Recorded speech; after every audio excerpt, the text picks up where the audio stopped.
Olá, pessoal. Essa é a nossa quarta aula de Geografia Política.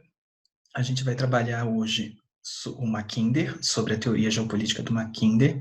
A gente viu o Mayhan na aula anterior, e nessa a gente vai falar do trabalho do Mackinder. Em 1904, ele vai escrever um texto sobre a Pivot Area, e em 1919 ele vai revisar esse texto e vai substituir a ideia da área pivô pelo Heartland, que seria o coração da Terra, a fonte, a fortaleza continental eurasiana, que tem, obviamente, condições de ser autossuficiente por conta da sua vastidão de recursos.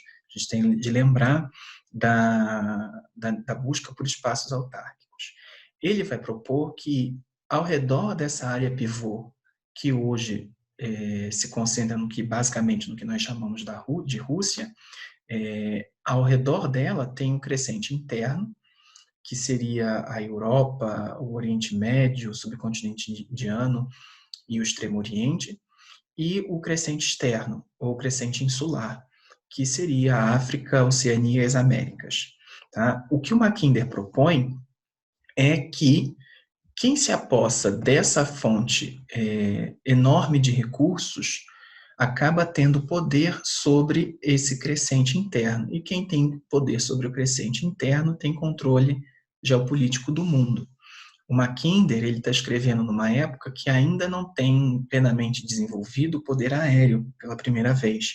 A primeira vez que se usa avião é na Primeira Guerra Mundial, se não me engano, em 1915, o Mackinder ainda não processa isso na sua teoria geopolítica. Ele ainda trabalha com uma oposição entre poder terrestre e poder marítimo, que está na origem também daquela nomenclatura que a gente citou na primeira aula de geografia política, de um estado arquipélago, de um estado insular, um estado continental, enfim. O Mackinder ele vai propor um cordão sanitário entre a Alemanha e a Rússia, que vai se tornar depois a União Soviética, quando ele escreve o Heartland.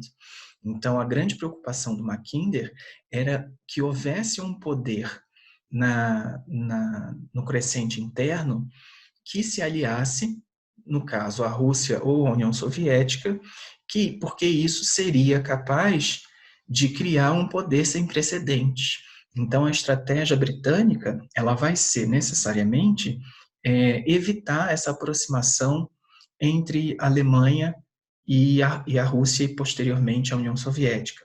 Obviamente, a gente sabe que o curso da história vai colocar os dois países em caminhos radicalmente opostos, com o nazismo e com o socialismo soviético, com orientações ideológicas distintas, vão se tornar estados arquirrivais durante a Segunda Guerra Mundial, mas a preocupação inicial do Mackinder era impedir que um poder como a Alemanha se unisse à Rússia e conquistasse esse poder sobre o crescente interno.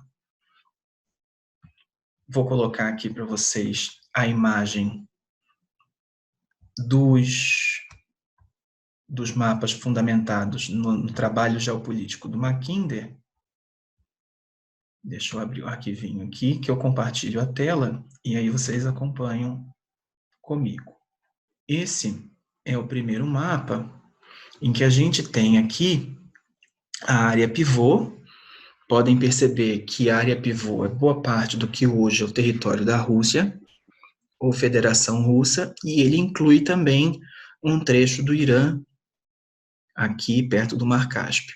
Tá? Tem os territórios das antigas repúblicas da Ásia Central, que foram parte da União Soviética, Cazaquistão, Turcomenistão, e aqui tem o crescente interno, ou marginal, que é formado pela Europa, por essa área aqui do Oriente Médio, que vai da Turquia até o litoral iraniano, a Índia e o Extremo Oriente, a China aqui. China, Coreia, e o crescente insular, em que ele vai falar justamente dessa área que não é tão relevante sob o ponto de vista geopolítico, porque o poder se concentra na área pivô. E para controlar a área pivô, é necessário controlar o crescente interno. Tá? E o crescente externo é justamente as Américas, a África, a Oceania. Ok? O segundo mapa mostra a transição entre a área pivô do Mackinder, que é essa área aqui, que abrange Irã, um pedaço do Afeganistão, as repúblicas da Ásia Central e a Rússia, e a área do Heartland. A gente pode perceber que ele incorpora boa parte da Europa Oriental e da Turquia, aqui, Mar Negro, onde eu estou passando o cursor, e algumas áreas aqui no que seria hoje a China. Tá? Qual é a diferença entre a área pivô e o Heartland? É a incorporação de mares quentes. Ele incorpora o Mar Báltico e o Mar Negro como o centro de poder planetário.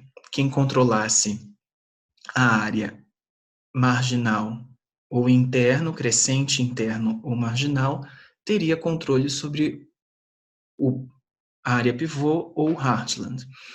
Por isso, toda a geopolítica do Mackinder previa, sendo britânico, né, ele previa que a aproximação entre Rússia e Alemanha deveria ser contida, e isso vai dar origem aos estados que se tornam independentes após o fim da Primeira Guerra Mundial, que são os estados que vão surgir após o colapso da Alemanha e do Império Austro-Húngaro e do Império Otomano. Então, são os Balcãs, Estônia, Letônia, Lituânia, que vão ser incorporados posteriormente, Polônia, como eu havia falado, Tchecoslováquia, que vai surgir depois da Primeira Guerra Mundial, e os estados dos Balcãs, que vão ser palco também de intensa disputa durante a Segunda Guerra Mundial. A gente fica por aqui. O próximo vídeo vai ser sobre o Haushofer. Um abraço, até lá.